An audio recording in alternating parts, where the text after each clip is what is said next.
ওয়াকফ সংশোধিত কানুনের বিরুদ্ধে পশ্চিমবঙ্গ রাজ্য জমিয়তে উলামার ডাকে আজ কলকাতায় আয়োজিত হলো এক ঐতিহাসিক গণ অবস্থান। হাজার হাজার মানুষের উপস্থিতিতে প্রায় স্তব্ধ হয়ে ওঠে কলকাতা। বিভিন্ন সম্প্রদায়ের মানুষের উপস্থিত হয়ে তীব্র আওয়াজ পাশ হওয়া ওয়াকফ আইনের বিরুদ্ধে ধর্মনিরপেক্ষতা ও সংখ্যালঘু অধিকার রক্ষার দাবিতে শহরের বুকে এই দিনের জমায়েতে রাজ্যের নানান প্রান্ত থেকে লক্ষ লক্ষ মানুষের ঢল নামে। গণ অবস্থানে মুখ্য বক্তা হিসেবে বক্তব্য রাখেন রাজ্য জমিয়তে উলামার সভাপতি মাওলানা সিদ্দিকুল্লাহ চৌধুরী সাহেব। তিনি এই ওয়াকফ সংশোধনী আইনের তীব্র বিরোধিতা করে বলেন, এই কালা কানুন সংখ্যালঘুদের ধর্মীয় অধিকার ও সম্পত্তির ওপর সরাসরি আঘাত, একে রুখতেই হবে। জমিয়তের কর্মী ও সমর্থকদের মতে এদিনের জনসমাগম এতটাই বিশাল ছিল যে ব্রিগেড প্যারেড গ্রাউন্ডে এই সভা অনুষ্ঠিত হলে তাও ছোট পড়ে যেত। তারা মাওলানা চৌধুরীর কাছে জোরালোভাবে দাবি তোলেন, আগামী কয়েক সপ্তাহের মধ্যেই যেন ব্রিগেডে আরও বড় মাপের সমাবেশের ডাক দেওয়া হয় এই কালা আইন প্রত্যাহারের দাবিতে। এদিনের গণ অবস্থানে শহর কার্যত স্তব্ধ হয়ে যায়। জনচাপ এবং প্রতিবাদের ধাক্কায় রাজ্য সরকারের পক্ষ থেকে জরুরি বার্তা আসে। মুখ্যমন্ত্রীর দপ্তর থেকে মাওলানা সিদ্দিকুল্লাহ চৌধুরী সাহেবকে ফোনে জানানো হয়, পশ্চিমবঙ্গে এই নতুন ওয়াকফ আইন কার্যকর করা হবে না। এই ঐতিহাসিক গণ অবস্থানে শুধু মুসলিম সম্প্রদায় নয়, উপস্থিত ছিলেন শিখ ধর্মের সর্দার, খ্রিস্টান ধর্মগুরু সহ বহু বিশিষ্ট ব্যক্তি। তারা সকলেই এক কণ্ঠে এই কালা কানুনের বিরুদ্ধে প্রতিবাদ জানিয়ে সম্প্রীতির বার্তা দেন। জাকির শেখের report, Murshidabad global times. Jamiat Ulama Hind personal law board এবং দারুল উলুম দেওবন্দ জয়েন্ট পার্লামেন্টারি কমিশনের যে চেয়ারম্যান, উনি সাথে ছিলেন, কথা বলেছেন, সব কিছু প্রত্যাখ্যান করেছে। একচেটিয়াভাবে মুগুর মেরে পুঁজিপতি ব্রাহ্মণ্যবাদের শক্তি ভারতের দুর্বল মানুষের প্রতি চাপিয়ে দিচ্ছেন। এটা সংবিধান বিরোধী, বেআইনি। আমরা পরিষ্কারভাবে ঘোষণা করছি, এই আইন আমরা মানছি না, মানব না।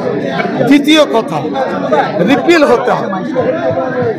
14 থেকে 16 এই 2 বছরে মোদী সরকার 1150 আইনকে রিপিল করেছে। অতএব যথাযথ মতন এই আইন, যেটা স্পর্শকাতর সংখ্যালঘুদের অধিকার হনন, জমি দখল, মাফিয়াদের কাজুয়ারি, এটা মেনে নেওয়া যায় না। 1 কোটি স্বাক্ষর আমরা করব। প্রধানমন্ত্রীর কাছে প্রথম 10 লাখ করে পাঠাবো। আমরা জানি সুপ্রিম কোর্টে কেস হয়েছে, মাননীয় আইনজীবীরা লড়াই করবেন, সেখানে আমাদের সহযোগিতা থাকবে। এই 1 কোটি স্বাক্ষর দিয়ে প্রমাণ করতে চাইছি যে আপনি সংবিধান রক্ষার পরিবর্তে সংবিধানকে পদোন্নতি করছেন, বেআইনি কাজ করছেন। এটা আমরা হতে দেব না। আমরা জীবন দিয়ে, প্রাণ দিয়ে সংবিধানকে রক্ষা করব।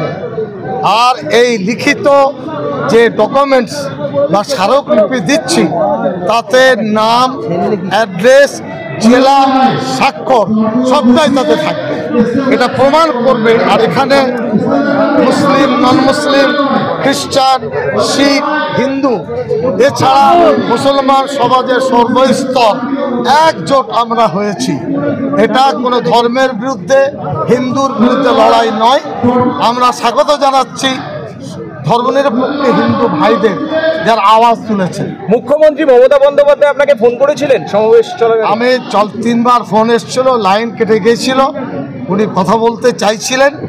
আমি তার অফিসে বলেছি যে আপনি পশ্চিমবাংলায় বিধানসভায় মোশন এনেছেন, একইভাবে বলেছেন আমি ওয়াকফ আইন আমার স্টেটে ইমপ্লিমেন্ট করব না। আমি সেই মেসেজটা দিয়েছি, জনগণ তাতে খুশি হয়েছে। আমাদের বক্তব্য, সরকারের পদে থেকে মুখ্যমন্ত্রী যেটা করছেন সেটা তার প্রশংসা ঠিকই, কিন্তু জনগণকে সচেতন হতে হবে। এখন অলরেডি নোটিফিকেশন হয়ে গেছে, ডিএমের কাছে যাবে। লড়াই তো নিচে থেকে হবে। আমরা মানুষকে চেতনা দিচ্ছি যে 37,000 গ্রাম, যেখানে সারা বাংলার প্রায় 77% গ্রামের মানুষ, 23% শহরে, আজকে কম হলেও 4 লক্ষ মানুষ এসেছেন। এখান থেকে পার্ক সার্কাস, মল্লিক বাজার, শিয়ালদা, ধর্মতলা, এই পুরো 4 কিলোমিটার চত্বরে জনজোয়ার। আমি দুঃখিত তাদের জায়গা দিতে পারিনি, সময় মতো ওই রানীদাসপুরি পাইনি, তার কারণ ওটা আর্মিতে গত নভেম্বরের সবার জন্য আমার কাছে নোটিশ পাঠিয়েছে। আপনি বললেন 50,000 হলো 5 লাখ কৈফিয়ত, ওই কারণে এটা সহজভাবে পৌরসভা থেকে দরখাস্ত দিয়ে পেয়েছি। কলকাতা পুলিশ যথেষ্ট সহানুভূতি করেছে।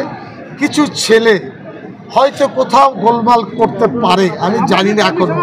এটা এক মিনিট এটা অন্যায়, এর সাথে আমাদের কোনো যোগাযোগ নেই, এতে বিজেপি যে লোক নেই এটাই বলতে পারবো, বা সরকার বিরোধী নেই, বিজেপির পক্ষে অন্য দল, আমি সেটা জানি না।